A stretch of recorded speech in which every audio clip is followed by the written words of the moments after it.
Hello, mixtresses and mixters. This is mixtressrae. You're watching Mixtress Video. Today, I'm not sure exactly what's going to come out of my mouth. I'm going to go ahead and do a blanket trigger warning that I might talk about some upsetting domestic abuse stuff. I'm not planning to go into any kind of detail, but this is a pick-a-pile reading, also story time. It's like goth girl story time that's going to lead into a pick-a-pile reading at some point.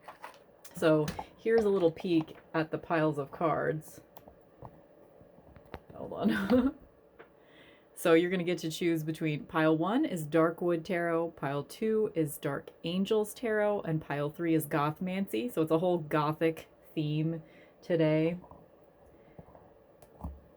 So eventually when I start talking about, I will try to remember to like do a timestamp so that if you want to skip over the like story time stuff and go straight to the pick-a-pile reading. The entire intention for the pick-a-pile reading today is going to be for healing from abuse. I'm going to keep it that broad, although kind of the reason that I'm creating this is sort of healing through, like goth girl healing through, you know, whatever might be being brought up for us right now. Concerning, okay, the allegations against Marilyn Manson. So I've been kind of dealing with sort of the emotions surrounding that whole thing. I'm going to, like, as part of this story time, I'm just going to show you some pictures of my gothic girl past. This is genuinely distressed. This picture has gone through a tornado. But this is me, and this is my friend. I won't say her name because I know she probably wouldn't want me to be showing this picture right now. So don't tell her. But this was, you know, just, I'm putting this picture on here just as like a visual while I'm talking, because I don't want to put my face on camera today because it's just, being an autistic girl, I don't feel like looking people in the eye right now, and even though I'm not going to be technically looking people in the eye by looking into a camera, you know what I mean. I'm going to link below Kellyanne Maddox's video and Dorian from Of Herbs and Altars. Both of them made really incredible, insightful, articulate videos talking about their reactions to finding out about Marilyn Manson being a terrible, horrible, awful human being. And I'm not even going to say allegedly, because it seems irrefutable to me that this is what we're looking at here. And I think it's been bringing up a lot of psychological trauma, emotional trauma, physical memories of trauma. Just, it's been bringing up a lot of things for goth girls that are around my age, probably a lot of goth boys too, and probably people of various ages, probably anybody that's ever had an abusive relationship. If you've been in the know about this topic, it's probably been difficult for you.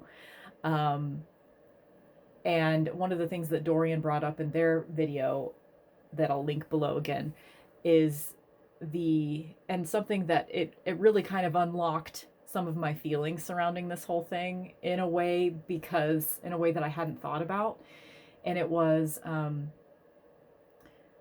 they were talking about the sort of the pervasive idea in gothic subculture back in the 90s and early 2000s of, like, you were supposed to be sexually up for anything. And in a patriarchal society, in a gothic subculture that had this sort of idea, it attracted a lot of abusive men that wanted to exploit that in women. And I had a very abusive relationship about this time period in my life. And it was a lot of, I didn't really decide beforehand how much I want to go into it. I think if I tried to like actually talk about details of that relationship, obviously trigger warnings if I was going to do that, but I don't think I want to do that.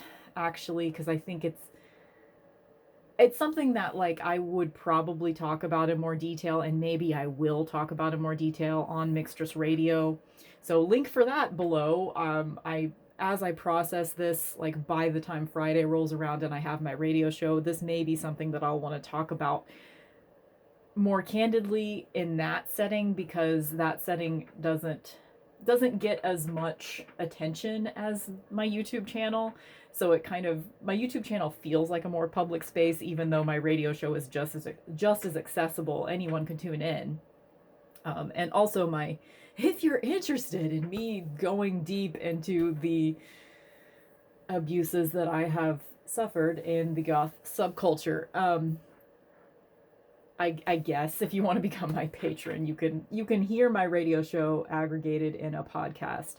I'll just switch to the next picture. I brought out a few pictures here. This one it makes me very nostalgic to see this picture, just because you can see some of my childhood bedroom in the background. Lots of Tori Amos, lots of Shirley Manson. This picture right here is actually right there on the wall. I still have it up. And Brandon Lee. You can't really see because there's a Marilyn Manson poster right there in the background of that picture. Maybe I'll put this right here. Oh God. Okay. I think I'm not going to go into the details right now. I don't feel ready for that yet. I don't feel ready for that. But there was definitely some like grooming, parasocial grooming. Like, I don't really know like what to say about that, except that, so parasocial is when you have like an obsession with a celebrity. It's like a one-sided relationship. It's like, the celebrity doesn't know who you are and you are obsessed with them. I definitely had that sort of relationship to Marilyn Manson as a teenager. I was obsessed with him.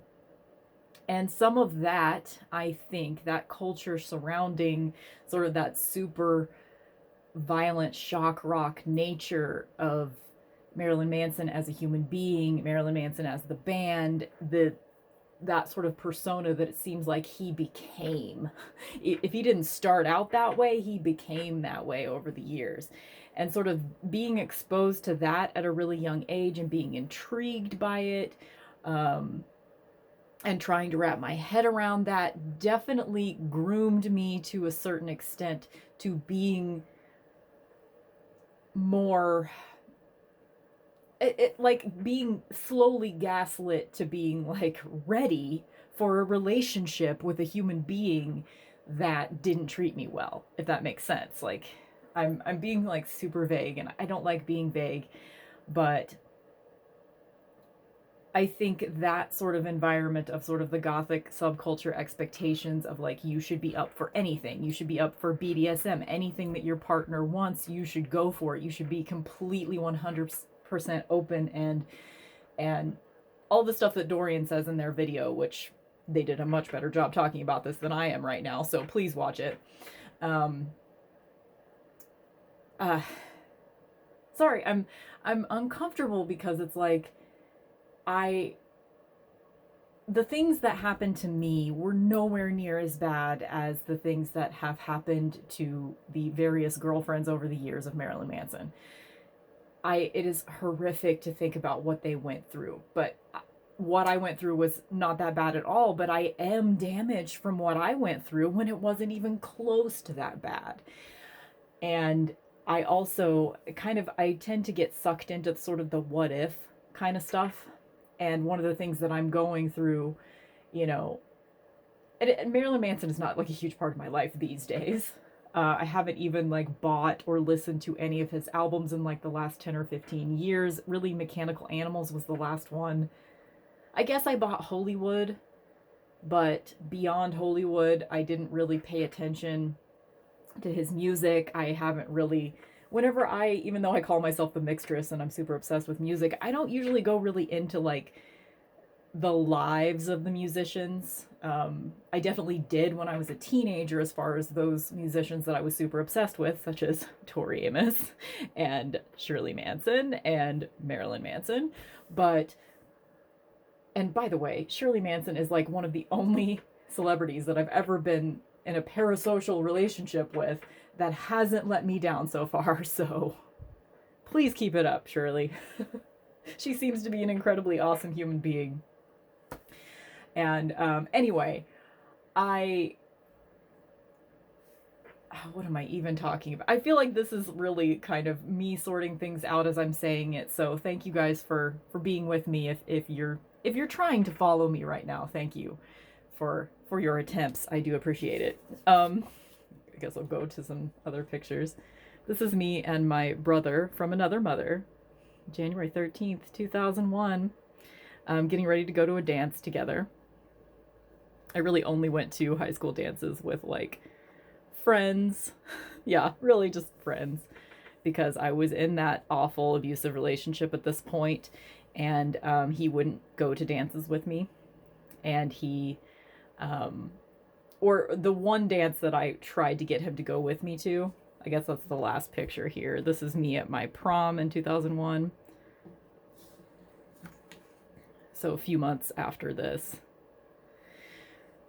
This was the one dance, my senior prom.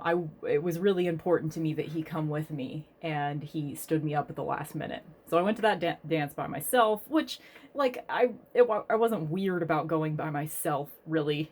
You know, it was just, anyway, doesn't matter.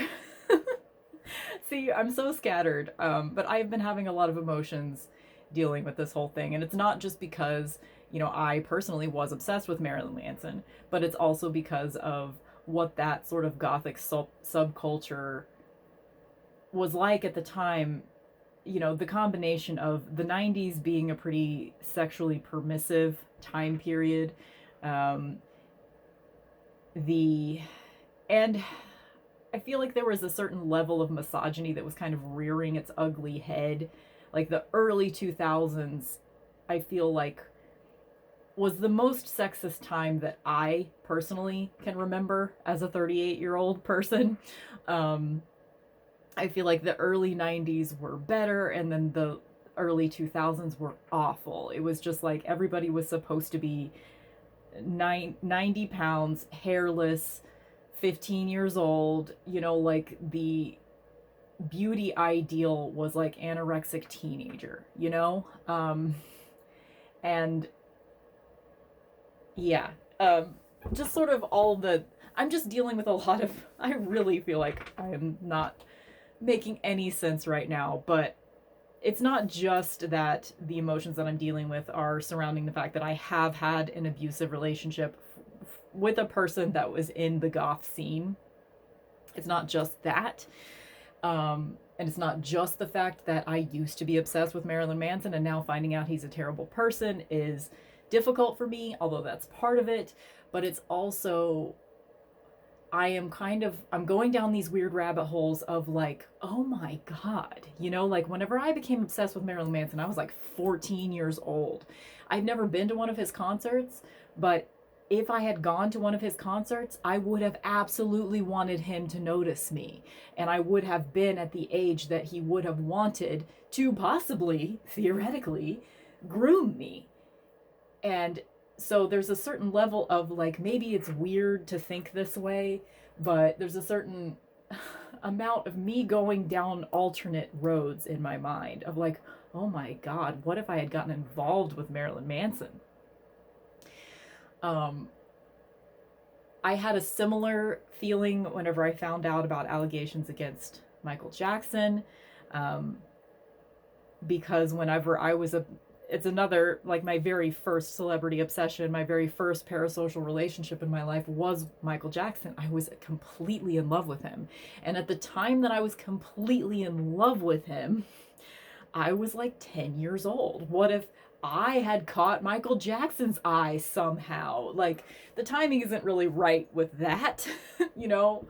But I go down these like weird what if roads. So like I'm saying it out loud because maybe, and I get really traumatized by going down these weird roads, but I also feel like I need to go down them in order to work through the feelings that I'm going through. I hope that makes sense. Um, anyway, I wish I had more pictures to show you guys because, just because I'm in a story time, I wish I had more pictures to show you, but I guess I have one more that I could show you. I was trying not to have too many pictures with other people in it since they're not consenting to me doing this right now.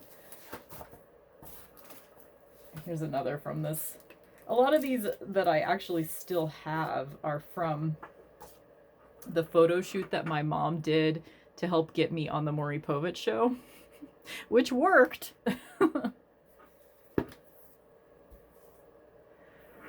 So, anyway, I'm just dealing with a lot of emotions right now of like, I'm getting some flashbacks from my abusive goth boy relationship. I got lucky in a lot of senses because I've always been pretty self-assured for the most part. Like I wouldn't tolerate a lot. I wasn't the type of person that would be easy to prey upon. It was more likely that people would assume that I was a dominant person in a personality or in a relationship. So because of that, I think I wasn't targeted by, I was lucky in that fact that I don't think I was targeted by a lot of predatory people in my life. But I did have one real bad relationship, and that's the one I'm flashing back to right now. And I'm also flashing back to other bad relationships and like just the amount of sexism that I feel like really has gotten better in the last few years, last 10 years or so. It really has gotten better, I think, as far as just the constant, I feel like a lot of my youth, I was just constantly fending off, inappropriate comments, people grabbing my ass in the cafeteria at school, like that kind of stuff was just normal everyday microaggressions against women.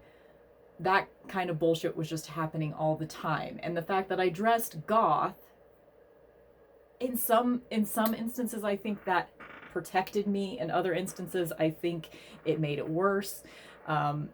Especially I can think of off the top of my head right now, I was at a high school that probably had our like goth subculture was probably, there were like 15 of us total in the entire 4 grades of high school. So it was a pretty small group, but in that group, off the top of my head, I can think of 3 men that were very much little baby Marilyn Mansons. They were abusive. And it was, honestly, it was most men. Like, it was extremely rare to find, a person that you could maybe be in a relationship with in high school back in the late 90s, in my experience, that would have treated you well.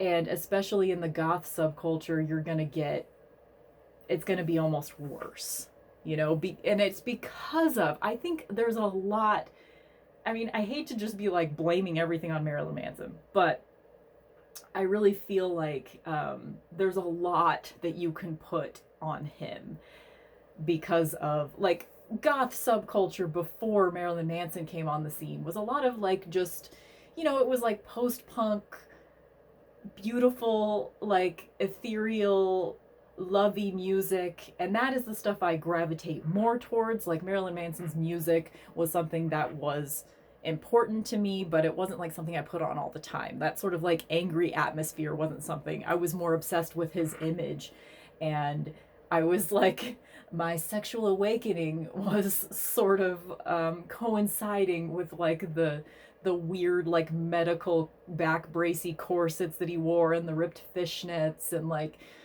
the eyeliner and the contacts and the long hair, and like I was into that, but I wasn't into like the aggressive anger and like the cutting yourself stuff. Like I was a bit into that, but like Anyway, before Marilyn Manson came on the scene, like, there wasn't all of this violence in the goth subculture, you know, and I think that changed things for the worst.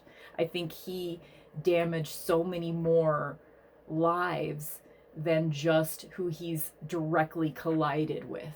You know, I think, I mean, I feel like I'm getting a little bit too general of like trying to blame everything on Marilyn Manson, but I'm just dealing with a lot of emotions right now as a 38-year-old goth girl that used to be in a parasocial relationship with Marilyn Manson.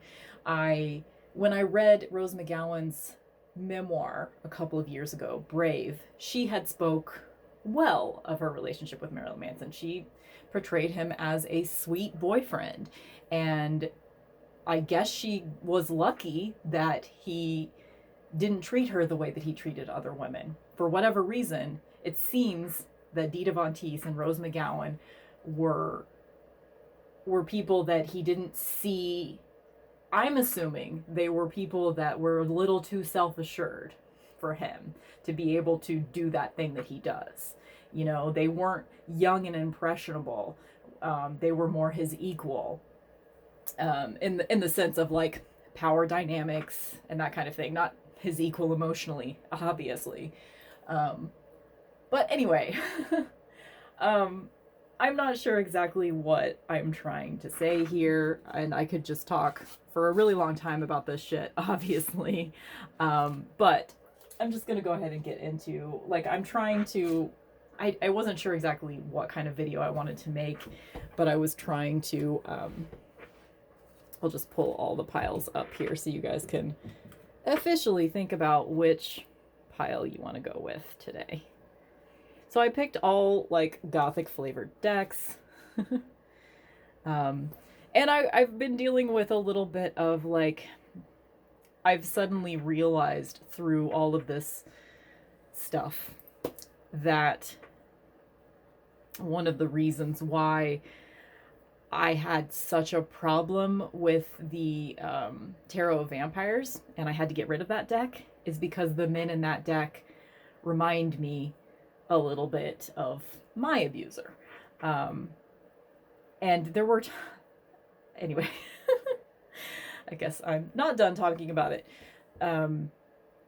With my abuser, I actually remember having the thought, even though it wasn't an incredibly violent relationship, it was more the psychological abuse. Like, that was the biggest part of it. It was like gaslighting and like just verbal abuse and psychological abuse and just invalidation out the ass. Like nothing I said was real, nothing I said was true. I wasn't smart, I wasn't, you know, I wasn't skinny enough, I wasn't, you know, yeah, I wasn't muscular enough. Like, his thing was he wanted me to look like Madonna as far as like body type.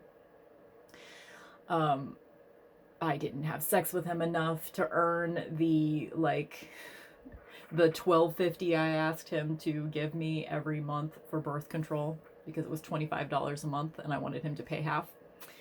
And if I didn't have sex with him enough the month, then he thought it wasn't worth it. Yeah, it was a lot of like just general garden variety abuse stuff that most women have dealt with. But it fucked me up. It fucked me up forever. And I don't know what my fucking point is. So I'm just kind of reckoning with that, and I'm feeling so much empathy for the women that have collided with Marilyn Manson. And I hope that being able to finally name her abuser, I hope Evan Rachel Wood is able to start a level of healing that she hasn't been able to get to up until now. I hope that she can do that now. I feel for her so much, because I'm sure there are so many people coming after her right now. And it's just scary. It's just scary being anyone other than a straight white cis man in our society. It can be terrifying just navigating everyday spaces And I wanted to say something. I still don't really know what it is I want to say, obviously, because I feel like I haven't really said fucking anything. But thank you guys for, if you've been on this journey with me the last 25 minutes, thank you. Thank you for coming along. I really appreciate you. Let's do a pick a pile reading, finally, okay? So, I want to concentrate on healing in this reading. I'm doing like a 5-card reading, so every deck is going to have a Halloween oracle card, a lay vampire oracle card, and then 3 tarot cards. So I'm going to do kind of a 5-card spread, past, present, future, as above, so below kind of situation. Sorry for the total weirdness today, guys, but I guess I just needed a little therapy session, and I just want you guys to know that, like, if you're feeling some kind of way this last week because of all this Marilyn Manson shit, then I'm there with you. And I did want to link I am going to link Kellyanne and Dorian's videos below, because I think if this is something that you resonate with at all, this topic, then you will definitely get something out of their much more eloquent videos on this topic. I think I want to put this one over here. Sure, why not? That's a thing. I could even make this shot a little bit better.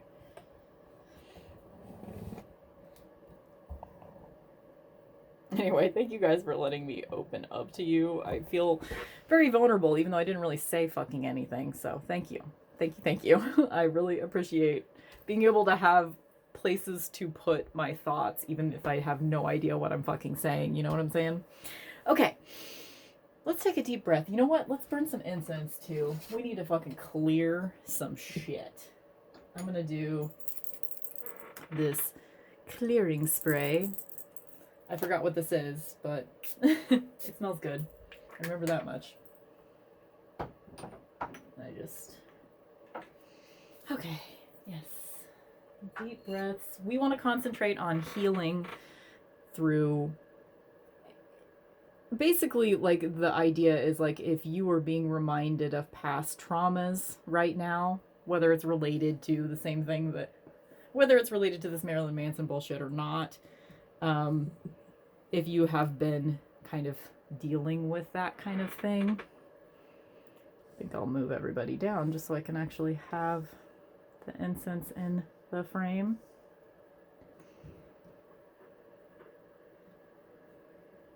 Kind of.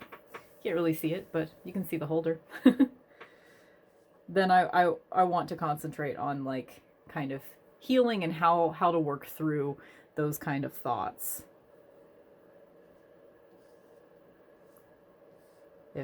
When past trauma kind of rears its ugly head, you know what I mean? So the as above card is ancestors, love and legacy of our DNA. And then we have the Sun, the Fool, and Ace of Wands. So the idea here is, like, the way that you guys that picked group number 1 here, the way that you're going to be able to move through resurfacing of trauma that you're still dealing with in your life, the way that you're going to be able to move through it is by accessing joy and starting new things and turning a new page, and realizing that we're all connected. You know, like, some of the things that you've gone through are, like, things that your ancestors have gone through, and you can call upon the strength that they had gathered in their lifetime as well. And it's, if you're thinking about starting a new project or starting a new job or anything like that, you know, the time is now, because you're going to find some serious joy if you take those new steps and those new beginnings. And then your lay vampire card is eternal youth, energy, newness, and vitality. And vitality is a good keyword for the Ace of Wands too.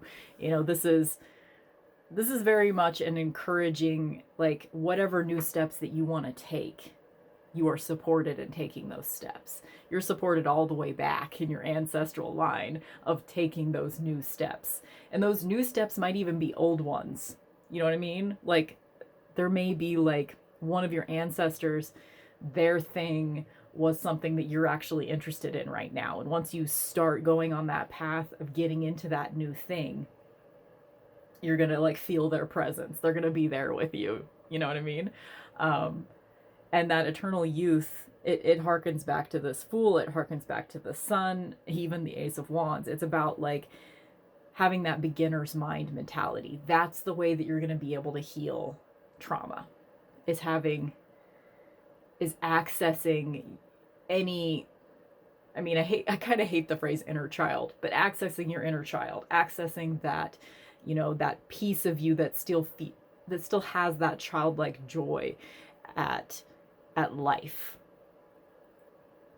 And that's how I think I'm going to do like kind of short readings today. This is mostly a story time, but like just quick advice to help you guys through.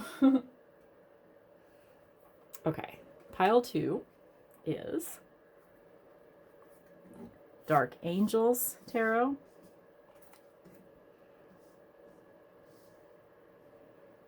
And so your Halloween card is Winter, the Sacrifice of Pausing.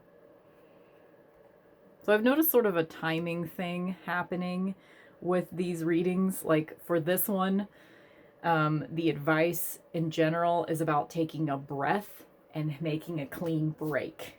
This is a moment where you can really use that sort of like the Three of Swords, Kali, Queen of Swords power of letting go. So you got Eight of Cups. Again, that's walking away from something. King of Swords, cutting something out. And Ace of Cups, starting something new. So it's an emotional thing for you. Like whatever trauma is bubbling up for you right now, the best way to go through it is to step back from your life and just be as objective as you can be about what needs to be left behind, because there's something that needs to be cut out. And your Lay Vampire card is Sacrifice, Renunciation, Offering, and Letting Go. So it very much is, it's time to walk away. It's time to quit that job. It's time to leave that person. Because some of you, unfortunately, somebody watching this could still be in a traumatic situation. It may not be a memory of trauma that you're dealing with in this moment. It may be a realization that you're in a trauma, and it's something that you have more power over than you think. I remember having the thought whenever I was with my abuser. From the ages of 15 to 20, I was with this person. So really bad years to be with an asshole, right? Really formative years. I had the thought many times that I didn't think I was going to survive. I didn't think I was going to survive the relationship. It was kind of like a weird thing that repeated in my head, kind of like a mantra. I'm not going to survive. I'm not going to survive. And then I realized when I got out that like a few months after I'd gotten out, that changed to I'm going to survive. I am going to survive. I am going to survive. And it's possible that sort of like repeated thought in my head, I don't even know what to call that. It wasn't like it was like I was literally hearing it over and over all the time, but it's just like something that happens with me. I have like a phrase that kind of repeats. And you know, like if I believed more heavily in ghost guides and goddesses, I might think that one of my guides is whispering that thing to me over and over. You know, sometimes on certain days of extra magical thinking, that's how I think of it. But I just realized that narrative, it's possible that narrative even changed before I got the courage to leave him. I think I started thinking to myself, I'm going to survive this. I'm going to survive this. And once I told myself that enough times, I had the courage to leave. And so that might be something, because I'm thinking of that at this exact moment. If you picked this pile and you're seeing this right now, this may be a message for you. There may be a repeating thought in your head of, I'm not going to make it through this relationship. If there's something like that for you, the best way to help yourself whenever you're having repetitive negative thoughts is to, you can't just like delete it. It has to be replaced. So you might have to like start intentionally saying the opposite thing to yourself. I am going to survive this. I am going to make it. I can leave him. I can leave this job. I can survive this. Because this Ace of Cups says that you're going to be able to move on. You're going to be able to survive this. That's very much a, I'm going to make it, and I'm going to be emotionally whole again. Even if emotionally whole is still a very damaged person. Like, you can still be whatever your personal level of as okay as you can be. You have the potential to do that. You have the potential to heal. And Ace of Cups is very much a healing card.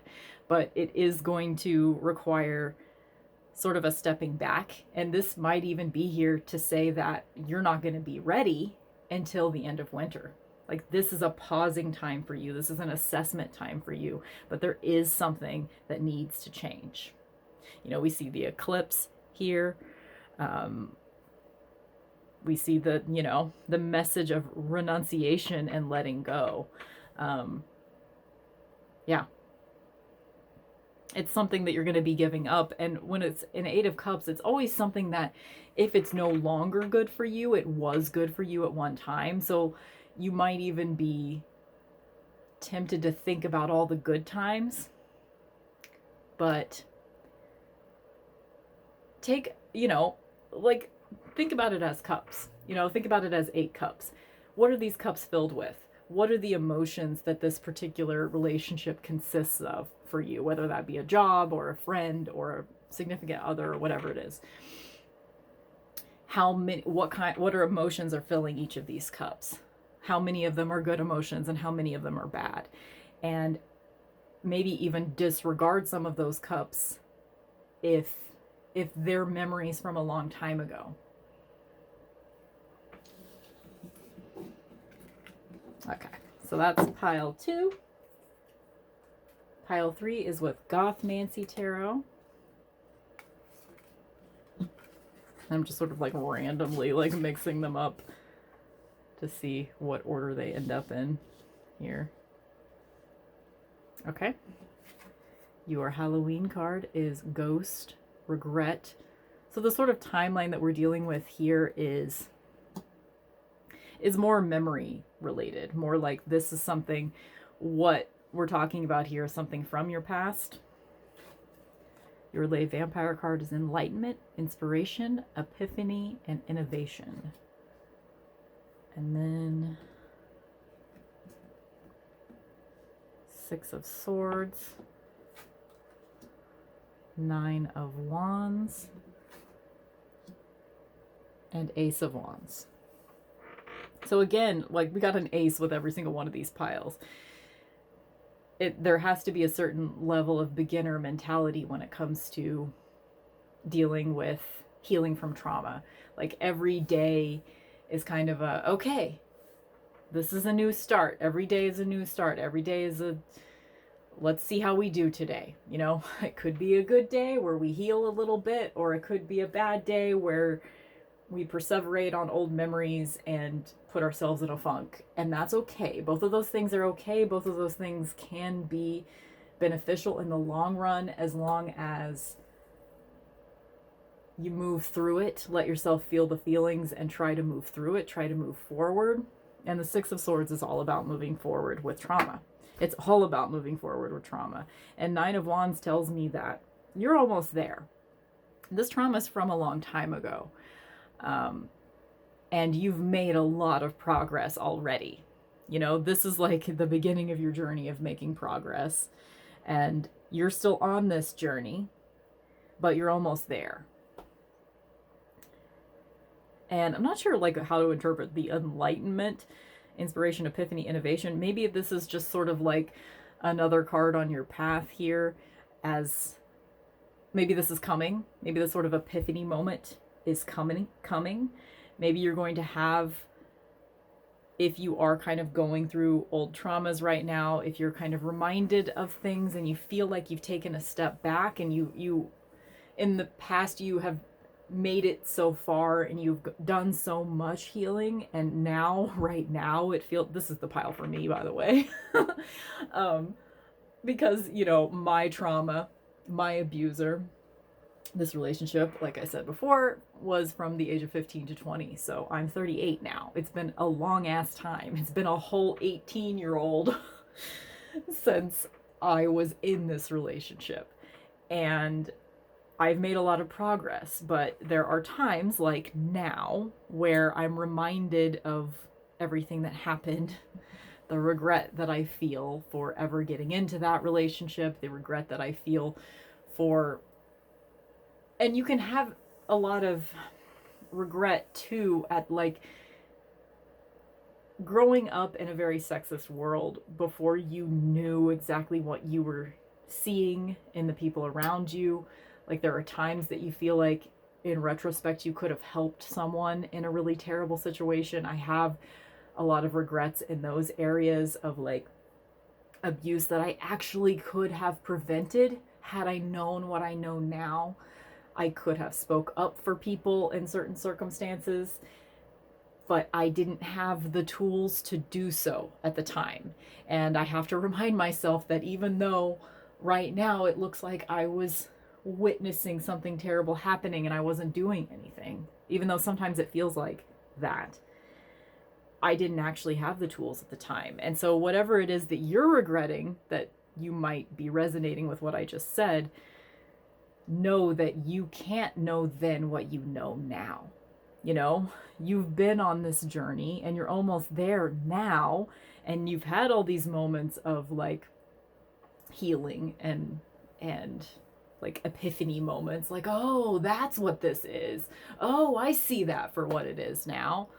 Oh, you know, I used to be one of those fucking girls that said that I wasn't like other girls. You know, I used to be that bitch. And because of that, because of like all of the societal patriarchal bullshit, all those ideas that I had that were put into me by society, because of that, there were many times that I could have been a better ally to other women, and I wasn't. And I feel a lot of regret for that kind of shit. But I have to forgive myself a little bit because I didn't understand how to be a good feminist. I had so much internalized misogyny, it's not even funny.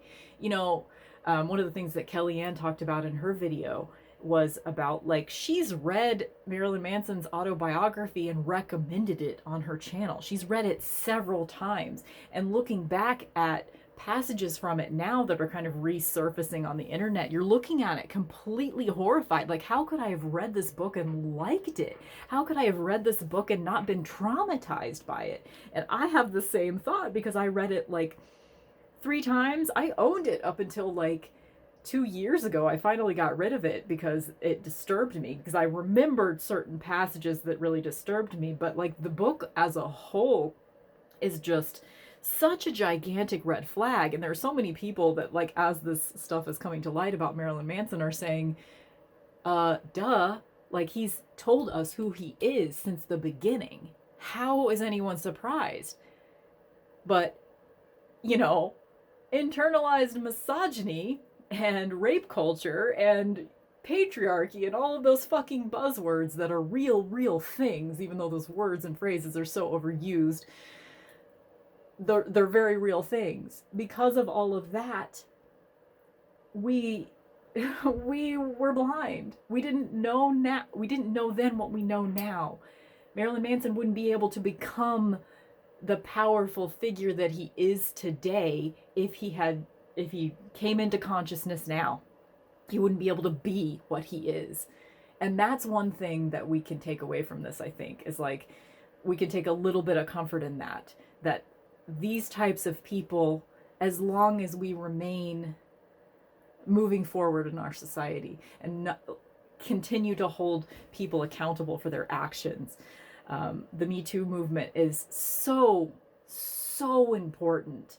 And if we can continue to go on a path of healing and realize that we're doing good, we've made a lot of great progress. If we can continue on that path, then people like him will no longer get to do what he's done. And that's amazing. And that's a great moment of hope that we can end on here. That's what I needed. That's why I pressed record. Thank you for going on the journey with me. Thank you for this Six of Swords weird ass pick a pile reading. Thank you for being here. This has actually really helped me a lot. Yeah, thank you. I love you guys so much. I hope that you're doing okay. Let me know in the comments if you resonated with any of this, how you're dealing with all this Marilyn Manson shit, if you're a goth girl like me. Check out those other videos I'm gonna link below. I love you so much. Okay. If you want a reading, let me know. Details below. To my Etsy shop. You guys are the best. Bye.